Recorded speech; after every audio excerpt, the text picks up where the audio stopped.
I really don't know what to do, but I need help before I lose my life or freedom. My kids need me." These were her haunting final words on Facebook. And then, during a public live-streamed argument, she told her husband she would slap Jade Fox. That moment, filled with anger, pain, and toxic tension, became the spark that ignited an unthinkable ending. That's all she do. That's all she do is sit there and run a mile. When a bitch got there, really got there and try to got there put that press on her, she don't want no smoke. Oh God. Be doing all that extra ass shit. All y'all that's on here, y'all know me, y'all know what's going on. Yeah, that's why I been fucked up. Bitch done rooted me up. They need to root your ass up. They can knock your ass off there. Yeah, that's what's going on. You see what I'm saying? Shit, I already know it ain't worth it. Shit. But then just the thing that's holding up, I keep telling her, let's just out of non-contest. You keep everything. You say it's yours, everything. You keep everything. She got there. She keep goddamn coming back telling me, oh, I want $600 a month. I want bitch, how you gonna tell me how much you want? Let the judge tell us. You need to be taken. Them big ass horse pills for that goddamn mental health shit. That's what the hell wrong with you. Ain't no goddamn root. Now, let me finish. I'm on live. You had them 2 hours. You finna go on your live. Now you want the phone back. No, I gave you a shot. I ain't get to tell you. I ain't get to tell about Udi. Then I swear you'll die. Then I gotta die about that. You told my shit. Damn, bitch. Give me my I phone. gotta die if I tell what happened. Give me my phone. That's crazy, y'all. I ain't willing to die behind this, so y'all won't know that tea right now. The devil keep trying to keep me from delivering this message, but I'm gonna deliver somebody today. I genuinely didn't want to have to do this video, but here we are.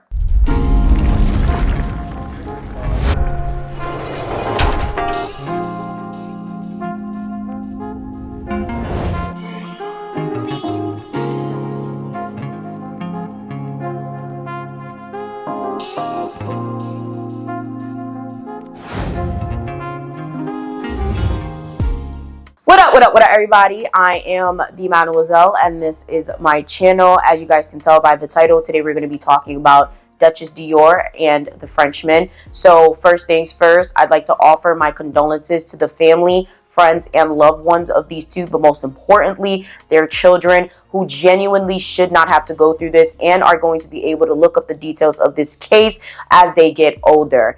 This is an extremely disheartening situation, and I truly do not like to cover stories like this. However, there are some things that need to be said, and I know a lot of you guys want to hear my take on it. For those of you guys who already know the story, please make sure you guys comment down below, give your takes on this, because I know it's going to be very heated. So I ask that you keep it respectful, not only to the victims, but because their families and friends are going to see this as well. And unfortunately, their children might stumble upon this video in the future. So keep it respectful. For those of you guys who are not aware of what's going on, influencer Dutchess Dior was gunned down by her husband, Frenchman, on live a few days ago. Dutchess Dior, better known as Zaria Khadijah Carr, was having a heated argument with Shamarcus Carr when, unfortunately, things took an awful turn. This is an extremely disheartening situation, but it's not the first, and it won't be the last.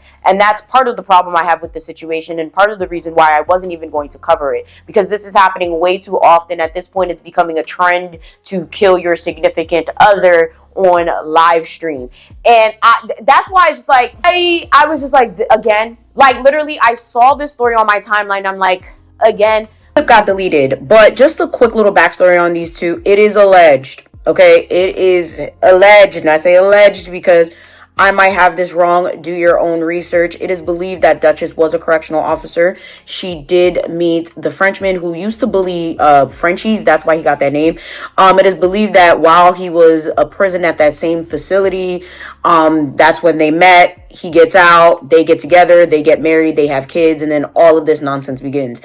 Now, in addition to everything that I'm saying in this video, it's just like, what do you think is going to happen when you marry an inmate? Like, I know we love watching Love After Lockup, 90 Day Fiance, all these other reality shows where some of them work and some of them don't. But it comes to a point where you have to have common sense, you have to have logic, and you really have to think about, like, the shit that you're doing. As a correctional officer, there's no reason that you should even be having any relationships with any type of inmate, but especially not one in your facility.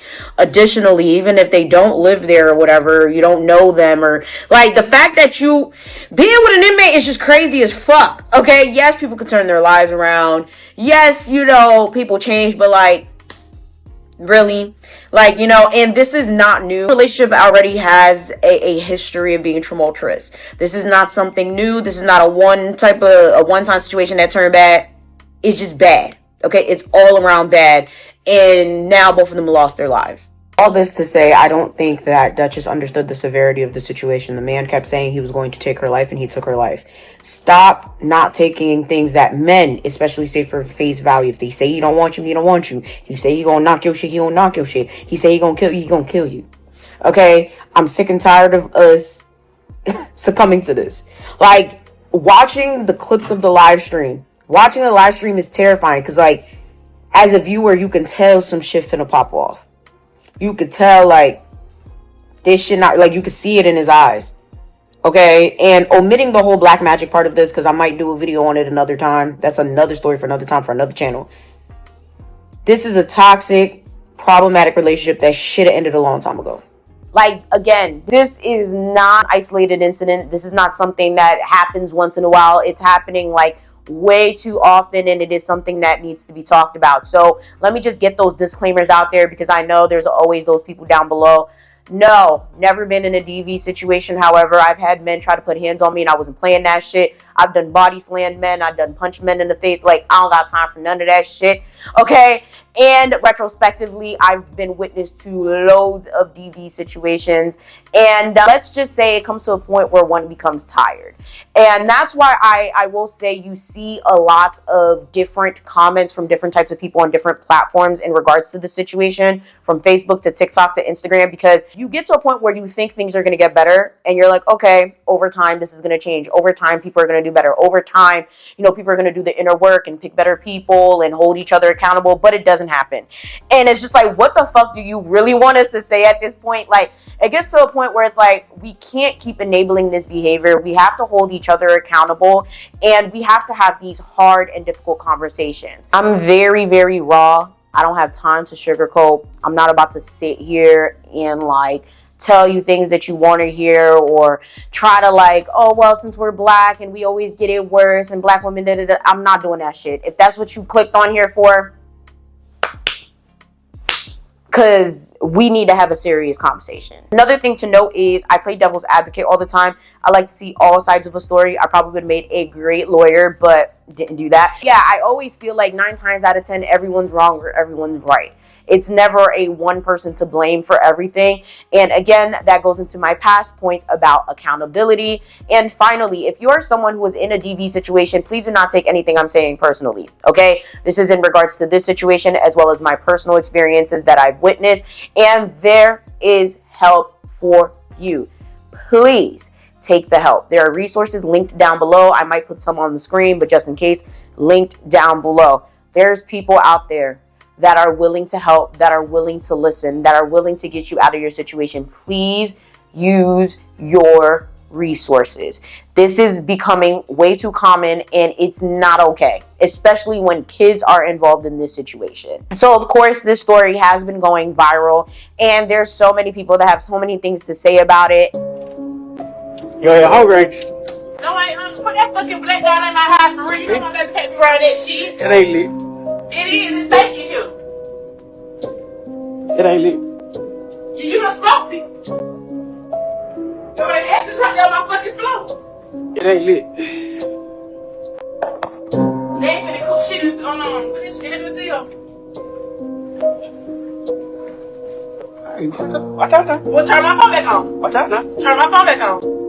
Tell that nigga that got there you just called to put turn it on. I ain't called, I text. Oh, whatever it was. You fucked her. Okay, so I didn't fuck you. So what? They give you the right to go talk to him. No, I didn't. Okay, You so slide him. You slide so him. it's your job to And I correct. told. It's your correction. You told. You slide him, and I told him. I said, Mark fucking your bitch. Okay. Again, so she telling him. Never text me. She telling him, You keep telling everybody trying to bounce like, oh, he did some fucked up shit to you, and you did it to him. I'll be back, y'all. You keep running your mouth and beat your ass now. You did. Keep running your mouth. I told you to sit back in the damn audience. Hello. Let me just say straight up, this should not have happened.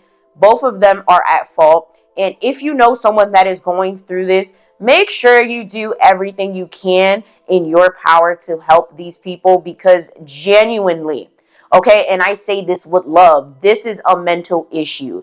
Being able to put hands on your loved ones is an issue in itself. But the person that you call your wife, the person that you call your girlfriend, whatever, the person that you're supposed to be showing love to, sitting there putting hands on them, justifying it or whatever, is a serious issue in itself, okay? I think it's a mental problem. It must be some sort of mental illness that I never heard of, because I genuinely can never wrap my head around it at all. Additionally, letting men put hands on you, okay, consistently, and not getting the help, even when it is offered, is also something that I think falls into the class of mental illness. Mind you, this is coming from someone that is in active therapy, used to be on medication. I'm diagnosed with bipolar disorder, depression, anxiety, ADHD, binge eating, trust me. So when I'm saying that, I'm not saying it to downplay any situation or put one blame on the other. Both of them have some serious mental issues, because that is not normal. Unfortunately, a lot of people think that men putting hands on women is how people show love. They think that there's no way to go about it. Well, if he hits you, you just gotta stay. Oh, it's been such a long time, so why leave now? Oh, but we love each other, we're gonna work on it. I guarantee you 9 times out of 10, 10 times out of 10 at this point, it's not going to get better. If the way you guys resolve conflict is by touching each other in inappropriate ways, then the relationship has to go. The most I can do, okay, and think of is that you need to go to counseling, but a lot of times these people don't want to go to counseling. And it pisses me off, okay? And like I said, I've witnessed this shit, okay? Like, I've talked to people, I've had friends that I've had since like literally pre-K and kindergarten that are sitting here being emotionally, physically abused. And everything I say to them, it doesn't matter. And I know there's going to be DV survivors and people going through it right now that are going to comment like, well, you don't understand what it's like to love someone that's... The problem that I have with a lot of these situations is that there are resources and a lot of them choose not to. Or there are resources that are just not available to a lot of these people, because this situation happens so often that there's no space to help these people. The problem that I have with this situation is sometimes there are loved ones in their ear telling them like, hey, you should leave, you should pack up, you should this, I'll help you. And they won't take that help. Next thing you know, everything is fine until it's not, you know. I have a very different type of relationship with this, because I've witnessed too many people go through this and not take the help that I've offered, not take the help that I've given to them, sit there and like, you know, reciprocate that behavior. Now both of them are basically violent to each other. And it's just like, I don't get it. I'm gonna tell you right now, I don't get it. And most importantly, I don't like it, especially when children are involved. I literally was housing a friend that was going through this not too long ago with her husband, and then she went and had a kid with the man. And I'm not gonna hold you, like, I'm sitting here, there's days, okay, that it pops up in my head like, yo, I really hope she and that kid is okay, because it's just like, I don't get it. And I feel like a lot of it stems from, one, lack of self-love and self-respect. 2, horrible family. Okay, a lot of people, that is how their parents showed love to each other. That's how their parents operated, so they think it's okay. And 3, a lot of kids just got beat on all their lives. Okay, especially growing up Haitian, growing up Caribbean, foreign, or whatever. Shit, growing up black, period. Our parents are violent as fuck. My parents never put hands on me. And I ain't gonna hold you, I'm happy they didn't, because I'm very sure if they did, I probably think this was normal. You know how many times I've talked about parents beating on kids, and a lot of them would justify it in the comments? A lot of times, okay, depending on the kid, I'm not saying every kid, when you sit there and you put hands on your kid as a normal response to how they act, it does not go well, because it's going to do one of very many things. It's either going to tell them that it is normalized behavior, when someone does something to them, that this is how they handle their problems in relationships, whether it's friendships or romantic ones. It's going to basically get them used to it. So eventually you beating the shit out of them doesn't even matter. It's going to translate to so many things that you guys don't think about. But y'all just be so hung up on, oh, that's a kid, I'm the adult, they better fucking listen. Oh, well, I'm the parent, they should have listened the first time. They're fucking kids. Their brains are not fully developed. They do not understand the consequences of their actions. But you as an adult should understand the consequences of you beating your fucking kids, using corporal punishments, embarrassing your children. And that's part of the reason I kind of stopped doing those reactions, because it's like, a lot of y'all don't really understand. And if you don't understand that, you shouldn't have kids. At least if you understand the risk, hey, beat the fuck out your kid, I guess, right? But a lot of y'all don't understand. It was done to you, so you do unto others. And this is how you have a lot of these people that are in these relationships where, oh, it's okay if he hit me. It's okay if she hits me. It's okay if we, toss each other around and beat each other up all the time. That's how my parents used to do it. That's how my uncle did it. That's how my sister's relationship is, whatever. That is not normal. It is not okay. Love does not hurt. Despite what people say, not all men cheat. Despite what people say, not all women are whores. Despite what people say, none of this shit is fucking normal. Now, there's been a lot of details that have come out about this story. There's loads of rumors out there, and I'm not going to entertain those rumors because at the end of the day, first degrees in journalism, I do not like to peddle rumors. If there's no fact behind it, I'm not going to put it out there. However, you guys can feel free to go on Facebook. There's so much information out there. A lot of it may or may not be true. The first one, in regards to Shamarcus being gay or having a DL relationship, or both of them having STDs and them doing black magic on each other, all of that is speculative, okay? Although a lot of people might say it's fact because they're from those areas or whatever, both the people that would be able to validify that information are now gone because of their actions towards each other. This is extremely disgusting. It is extremely disheartening. But most importantly, now you have children that are growing up without parents. And there's a few things that I did want to point out about this situation that I just didn't understand. The whole thing, I don't understand. But hey, why the fuck do a lot of y'all like to go on live stream or do these videos about your personal lives when it's none of our business? Okay? A lot of y'all need to understand that we are here for entertainment. We are here to get a kiki and escape our own lives. None of us are therapists, and the ones that are therapists are not going to be on there trying to diagnose you and give you counseling or whatever. The most a therapist is going to do when they come across this is give you resources just like your friends and your family did. Stop putting these types of videos on the internet. I don't understand it. Although sometimes, it gives good content, it is deeply concerning. It is genuinely problematic. And it's one of those things where I'm just like, what the fuck do you expect us to do? Now, I will say a lot of times it's to offer yeah, you know what? Now I got witnesses or I got it for my court case. Completely understand that. But live stream, ridiculous. Recorded for your own personal records. This is just absolutely ridiculous, and it is traumatizing, and it is triggering. You can find the full live stream of everything that happened. And I hope that the family takes the steps to go and take this shit off the internet, because when I'm telling y'all, this whole thing has been triggering. I was like, I'm not going to watch that whole thing. Nope, I watch bits and pieces. I have included it in this video, but we're not about to sit here and re-traumatize y'all. The whole situation with people trauma bonding and putting all of their business on the internet, it's everybody's business, and not caring for what the consequences of that is an issue. So, of course, I have to talk about the friend on the phone. I've said it recently. I actually just uploaded a short about it. A lot of y'all don't want friends. Y'all want yes men. A lot of you guys want people that are going to condone your behavior and, most importantly, amp you up when you're doing fuck shit. Be beside you when you're doing fuck shit. I hope that fucking girl on the phone does not pull up to the funeral, because, bitch, you could have done better. There is no reason as a friend that you hear your friend getting berated on live with this man that is threatening to kill her, and you don't say, girl, get your shit and get up out of there. Girl, I'm on my way. Girl, I'm calling the police. Literally, I've had friends call me up during domestic violence occurrences, and I either drove there, called the cops, or sent someone there.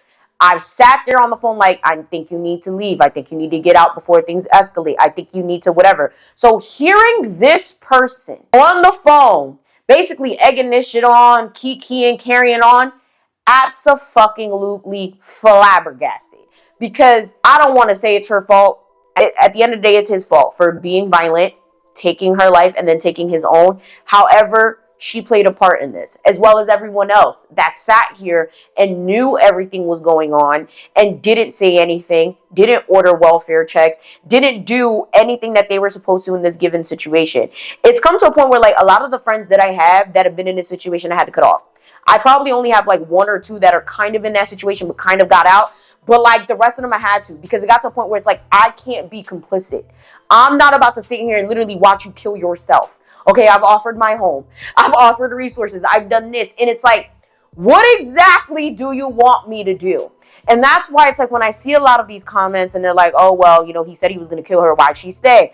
Oh, well, you know, there's kids in this situation. She should have got the kids and left. And people get upset and they're like, oh, well, you're victim blaming. What do you expect these people to do? Just sit there and sit on the phone the entire time like, oh my God, it will be fine, babe. Like, I'm trying to, like, I genuinely do want to understand. Because if a person is going through this, okay, male or female, and they refuse to call the police, they refuse to press charges, they refuse to move away, they refuse to take the resources, what do you want people to do? This is why I'm saying this whole thing is mental illness, okay, on both ends. The fact that you think it is okay to abuse someone that is way smaller than you or way younger than you or someone that you're supposed to love is a fucking issue. And that needs to be explored on a deeper level, okay? But the fact that there's people that normalize this, absolutely insane. There's a video of the brother crying on TikTok. And something that stood out to me is the motherfucker said, oh, they had a great relationship. Something along those lines. This is the shit I'm talking about. Y'all got people in y'all corners enabling y'all shit. Y'all got people in y'all corners that have been through the same shit and think this is normal. Y'all got people in y'all corners that, for whatever reason, never hold you accountable. It doesn't make any sense. For this nigga to be hoopling, hollering, crying on TikTok, talking about some, yeah, like, yo, I love you, and like, you can love your brother, but you could also hold your brother accountable. Okay, you can also hold people accountable. Like, this is absolutely fucking bonkers to me. The whole thing is bonkers. This shit on my brother name up and kill him, nigga. Oh, God. Hey, this is the realest thing you can get. I'm gonna tell y'all. My brother, I love you. I love you more than a lot of people love you. I love you to my God, bro. I love you to your God, bro. I did. Ooh. Hey, you want to see real? I wish I wouldn't have pushed you, my brother. But I can't take away accountability. You know, we all told you to leave him. We all told you to, you know, and I'm sorry for her family too. I'm sorry. I'm sorry for 7, my niece. My fucking niece. I'm sorry for Cody. My nephew that you took on as your own. I'm sorry for that. I'm so fucking sorry. I wish I would have. I tried. I called. Everything. I did. I called. But he didn't pick up. And it's okay. It's okay, but I'm gonna be real with y'all. It's all good, bro. It's all good. Cause nigga, guess what my daddy said? My daddy said, now you free. Now you free. So, it's all, hey, I took it for a game. I took it for a joke, y'all. And I shouldn't have did that. And for that, I apologize. But I'm not going to say much. I'm going to say, bruh, I love you. And, sis, I love you. I'm not going to take nothing away from neither family. I hope I can be a part of my niece's life. But goddamn, y'all, motherfucking fruit already gone. For killing fucking J-Bo, my sister, brother. My fucking biological sister, brother, lost his life to my brother. And now I gotta deal, hey, but I'm built for this. This is what I'm built for. I'm built for real pain. I've been going through it since a G, right? So I'm built for this. I can take this. You know what I'm saying, nigga? I can take this, nigga. I can take this. But I ain't gonna keep y'all long. guess what? I'ma still get over here for Father's Day and I'ma smile with my kids. You know, I ain't gonna show my kids no goddamn, you know, nothing crazy. Yeah. But yeah. But hey. I can't believe it. I can't believe it. The whole thing is problematic. And I'm sick and tired of seeing on my timeline, such and such kills his wife on live, such and such kills her boyfriend on live, such and such kills best friend on live. That is not okay. And as a community, we need to have legitimate conversations about this. Not the whole, oh, woe is me, da-da-da-da-da, this one was a victim. All of us are culpable for this shit. Sitting here, giving these people platforms. Sitting here, watching these live streams of these women getting their asses beat, getting shot up on live streams. Normalizing, oh, going back to your husband and your boyfriend when they do whatever. And I don't want nobody to be like, well, it's not just black people. Fuck you. I'm black. I cater to black issues. Stay on fucking topic. Stop this nonsense of literally normalizing this behavior because that's how it was always done. Stop the fucking bullcrap, bro. Like, it gets to a point where it's just like, what do you want us to do? This is fucking embarrassing. It is embarrassing. When people see black people, this is what we are associated with. When people see black love and black relationships, this is what it is associated with. Whether we're talking about influencers and TikTok stars and content creators or celebrities, it is absolutely ridiculous how normalized this is in our communities. We need better role models. We need to learn how to report things and go about things the right way. We need to learn how to stop giving toxic people platforms. This is why I can't. There's so many like influencers I had to fucking block because it's like, I'm not about to sit here and keep watching the fact that your boyfriend beating on you and your girlfriend did this, da-da-da, and you just keep going back. We're not, like, I can't, if I don't normalize it with people in my personal life, I cannot normalize it on the internet. And I feel like all of us as watchers and viewers and subscribers and whatever, we are part of the problem. You're sitting here giving them hundreds of thousands, millions of followers when you know they're not good examples. What y'all need to understand is social media, all of it is dopamine. That's why we're on it so much. This is why I film. Okay, like, listen, like I said, I've been diagnosed, okay? I have bipolar disorder, all that shit. It's a dopamine hit. The likes, the follows, the views is a dopamine hit. What do you think happens when you normalize this behavior? What do you think happens when you're following a fucking woman beater? When you're following a victim of DV? I'm not saying don't follow them, you know, to help. But when you're liking the posts of them talking about how they went back to their ain't shit husbands after they emotionally or physically abused them, when you're sitting there and you're liking the posts of them waving a glicky in the fucking live streams or whatever, like, y'all are literally giving them the ammo. And obviously everyone is responsible for their own actions, but us as a community, us as viewers, is playing a very toxic part in it. The people who are in the lives of these people, the people who are following these people, sharing this stuff, giving positive commentary on the toxicity, are a huge part of the problem as well. Like I said, this is a very, very fucked up situation. I don't like it at all. I think it's absolutely disgusting. I think the whole thing is problematic, but most importantly, all of this could have been avoided. And it's not the first time. It is not the last time. People will continue to do caca on live. People will continue to take each other's lives on live. And I just want you guys to literally subscribe to people with the thought of what's actually going on. Actually think about it, okay? If you're sitting here and you're following people that's doing all this ghetto, riffraff, whatever nonsense, all of this problematic, toxic, dangerous, deadly shit, understand that you're part of the problem, because at that point you're following and you're subscribing to see the mess, and they're going to keep giving you the mess. That's what all of this is. As an influencer, a content creator, whatever, the whole point is to make content that gets views and gets clicks. Okay, a lot of times, a lot of people who are in this space do not know how to differentiate. They don't know the difference, okay, between entertainment and pure problematic behavior that just happens to be giving them a lot of attention. Okay, it's unfortunate. I think both of them to blame. I don't care who gave who what, who slept with who, ja. Again, we're not even going to go through all those rumors. You can feel free to go click on another video about that. Go on TikTok, go on Facebook. You can feel free to do that. We're not going to do that here. Both of them are at fault, because now both of them have kids that are going to be growing up without parents simply because they wanted to do goofy shit. I don't want no one to say that I'm victim blaming and I'm doing this, that, and the third, and I'm being insensitive. Now, somebody has to be real about this shit. Okay, I'm not about to sit here and have water in my eyes like, oh my God, I feel so. At the end of the day, okay, we need to do better. We need to understand the red flags as they are. The way she's carrying on, she's smiling and laughing and all of that, could be embarrassment. Could be the fact that she didn't take this serious. Could be the fact that she's heard this before, because this is nothing new. Just like he could have walked away from the situation and not did what he did, she could have also walked away from the situation and not sat there and egged the whole thing on the phone with her friend. Both of them are to blame in this situation, as is any type of situation like this, because it comes to a point where it's just like, what exactly do you want the public to do?